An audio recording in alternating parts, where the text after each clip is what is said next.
All right, I'm about to change your life. Now, I don't know if that's going to be like an ongoing significant change, but at the very least, you're here watching this video instead of doing something else for the next few minutes. So I am, at least in a small way, changing your life right as we speak. And I'm about to change this villager's life in just a second. You ready? It's going to be cool. It's going to be for the better, though. I promise. So I'm in 1.14. It's during the day. And I just learned recently from a Reddit post that if it's between the hours of 2000 and 9000, which is like work hours in game, then villagers will update their professions instantaneously, as long as you haven't like traded and leveled them up. So this guy's like brand new farmer.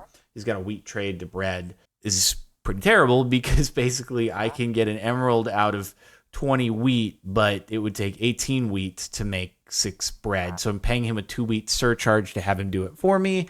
And I'm like, it's kind of so-so. So I'm going to break that. And all of a sudden his profession disappears, but I can just place it right back. And then boom, we've got a new farmer with 20 wheat to an emerald and also 26 potatoes to an emerald. Maybe I'm still displeased with this. I'd rather have something else so I can just keep breaking and replacing. All of a sudden I've got 22 carrots, 15 beetroots. Maybe for some reason I'm just like, man, I've got an awesome beetroot farm going on. And so this is great. It's only 15 beetroots for a single emerald. I'm going to get super rich. It's going to be awesome. And I have. That's why I have 2 stacks of emeralds here, is because of my awesome beetroot farm. It's over the hill. You can't see it. Don't worry about it. So cool. I'm really stoked about you. I'm going to leave you there. Now, I'm sure you can imagine, and you probably just saw from my inventory, what the most useful profession is to be able to quickly update what their trades are. I'm going to give you a moment in case you haven't figured it out, in case you still haven't figured it out looking through that window there. Librarian. So librarian is caused by a villager being next to a lectern or in proximity to it. So this guy here has Bane of Arthropods trade. That's not so good. I'm not so into it. I never use Bane of Arthropods. It's kind of bleh. So I'm like, I could use something better. Well, fortunately, I haven't done any trades with this dude, so I can just break the lectern between the hours of 2000 and 9000. He's now just a normal villager, can't trade with you, shakes his head. He's like, no, I can't be bothered.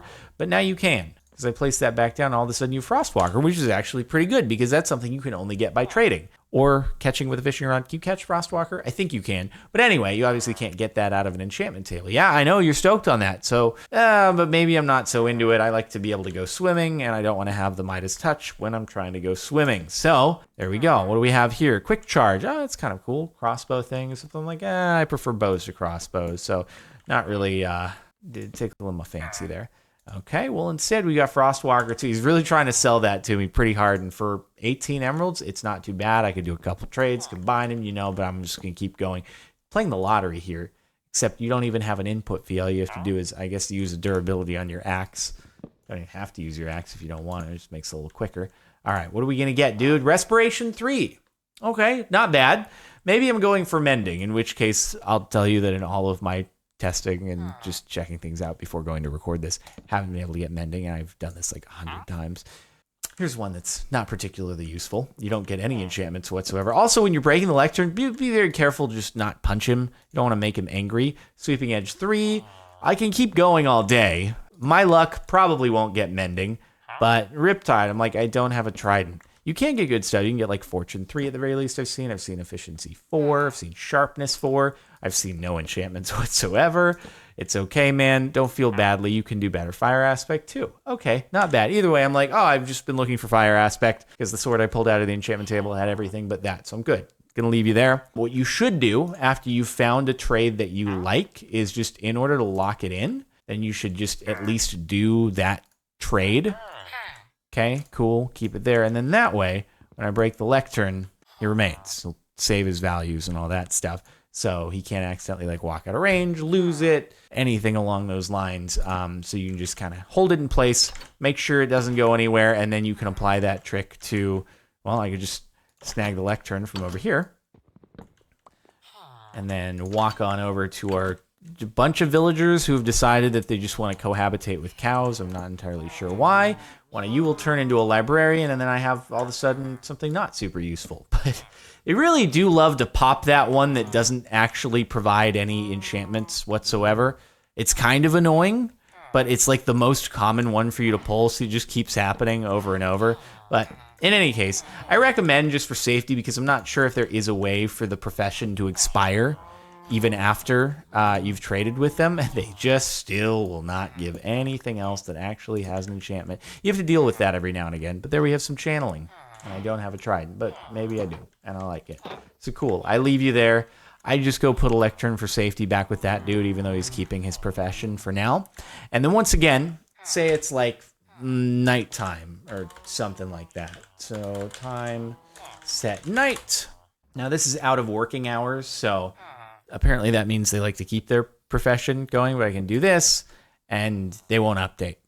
He's just going to go home and sleep. I get it. That's cool. You've had a long day, but there you go. Just like an FYI about if it's not working for you and you're like, it's daytime. Well, it might not actually be between the hours of 2,000 and 9,000. So time add 2,000 and then you should be good because now it's 3,000 and now I haven't done any trading with you. He's coming back. He's like, I'm so happy to be a farmer. And now he's lost his profession because I moved his home block. It's okay. You're a farmer again. Isn't that exciting? You got new trades and everything. Cool. Just thought I'd change your life right there. Hopefully it's a helpful trick. Maybe for you to be able to get some sweet new enchantments that you'd otherwise have had to do a whole villager breeding system to go with. Or maybe you'll just not luck out at all and you'll keep getting these useless people with the useless no enchantment things. At least you have Frostwalker for a very high price this time. How much did it cost? 52 emeralds. Anyway, that's it for now.